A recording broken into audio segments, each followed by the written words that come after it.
Joining us by phone to help us better understand some of these is Thomas G. Donlan, editorial page editor of Barron's Business and Financial Weekly. Tom, welcome. Thank you.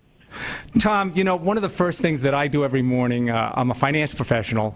I get out my iPad on Saturday morning, and I go to barrons.com, and this past Saturday, pow, there was your article, Should Pot Be Legal?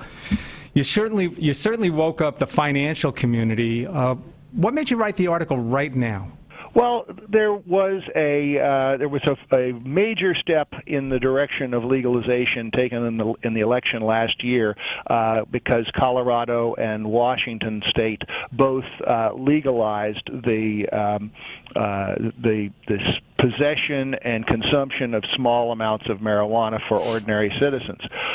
There was also for the very first time, a major national poll found a majority of Americans in the sample favoring legalization. And those two things got me thinking about it. We talked it over about whether it should just be an editorial. We decided to take a better look at why Americans are moving on this. They've gone from only about 20% approval in the late 80s to over 50%, and it's, if anything, the rate of change toward approval is accelerating. Have you done the numbers, Tom, on what the financial implications are here? How much could the state of California say raise by? I haven't done the numbers, and I would caution anybody who uses numbers that are generated by the states to take them with grains of salt. And I don't even know in which direction. The state agency in California said they thought they could get $1.4 billion in tax revenue, but they didn't really say what the volume of what that implied for the volume of pot consumption, what it implied for the number of new customers, what it implied for the decline in illegal sales. The thing is, we know we have a large industry at work in the United States. We've got millions of people. Certainly, more than 10% of Americans are regular users of marijuana, and because they say so, and they tell government-sponsored polls that they have used marijuana in the last 30 days, and I don't know. I think they must be telling the truth, because that's really bad judgment to tell somebody from the government that you're committing a crime. Well, I got to believe that I certainly a lot of Americans are using marijuana.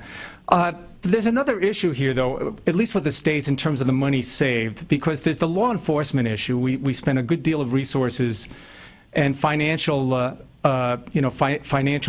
taxes, good portion of taxes have to go to it to support law enforcement to prosecute marijuana smokers, at least on the small level, but the large level and the gangs. What are your thoughts there? Well, my thoughts are that there certainly is a large amount of police time spent processing and working on marijuana arrests in New York City, which amazingly enough accounts for almost half of all the low-level pot busts in the United States, because they are such avid users of stop and frisk, and so many people that they stop and frisk happen to have a marijuana cigarette in their pocket. So they they have to be taken down to the station, processed, and then let go and given a $100 fine. I mean, this. I think even many of the people who would rather have stronger enforcement would agree that this kind of catch and release program is pretty pointless. Is it fair to make the comparison regarding prohibition days in say the late in the 20s? Sure. Back then, it was liquor that was not legal. And it spawned a whole industry of organized crime, bringing what people wanted, liquor, to their doorstep. And people were murdered, a lot of money in law enforcement to go after these people. And then they legalized, finally, liquor. And a lot of that crime went and found another source. Here, the same thing. We hear about the Mexican drug lords, the street gangs. Do you think crime would go down overall if this was legalized? Well, it's hard to say that crime would go down overall because the criminals would still be looking for an easy way to make money. It is unknowable, in my opinion, how much change there would be in crime. Although simple economics suggests that there would be a lot less profit in the marijuana part of the drug trade, and that Mexican drug lords might very well not have very much interest in moving tons and tons of marijuana secretly, when somebody else could be taking a brand spanking new legal truck up to Colorado or another state that legalized and selling there. The problem at the moment is that we're not anywhere near that stage where Mexican marijuana could be imported safely like tomatoes. But I do say, and I strongly believe that that if marijuana wasn't any more profitable than tomatoes, it wouldn't be any more the subject of crime and criminal warring to control the trade. But the first two states to legalize, as I mentioned, are Colorado and Washington. Let me ask you about that, Tom. Let me ask you about that. Let me just make the point that they are only legalizing possession of less than 1 ounce. We've got a long way to go before you have industrialized marijuana the way you have and had even in 1933 industrialized liquor, beer, and wine. We went from it's totally illegal to you can reopen the distillery and as long as it's legal in the state, you can sell it any way you want. How many states, Tom, are actually considering legislation like this to make it legal? Well, right now there are only two that have made even small possession legal, are Colorado and Washington.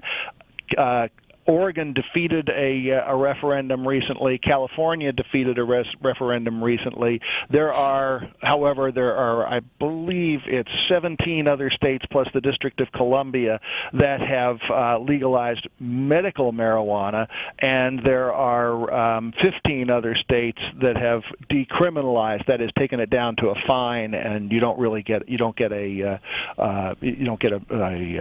serious blot on your record. Well, I think the issue here that I'd like to focus on, at least, is that just decriminalizing it isn't going to bring revenue into a state's coffers. It might reduce the cost of law enforcement, but you're not taxing it. And if we are going to make it legal, let's tax it and bring in revenue. But these states doing this and passing this legislation, the feds really aren't on board, are they? No, the feds aren't on board at all. That's a completely different situation that makes all of this somewhat problematic.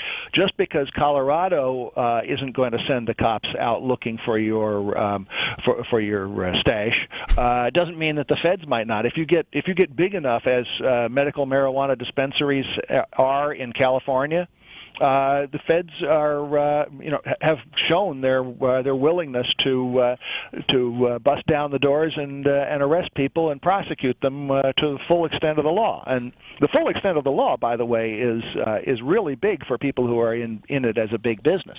So, Tom, you're saying that if I'm running a legal marijuana dispensary in one of these states, and I'm not breaking any state laws, I could, in fact, the FBI could knock on my door the next day, and I'm in jail. Yeah, it would be the DEA or the DEA. Or the local U.S. Attorney's Office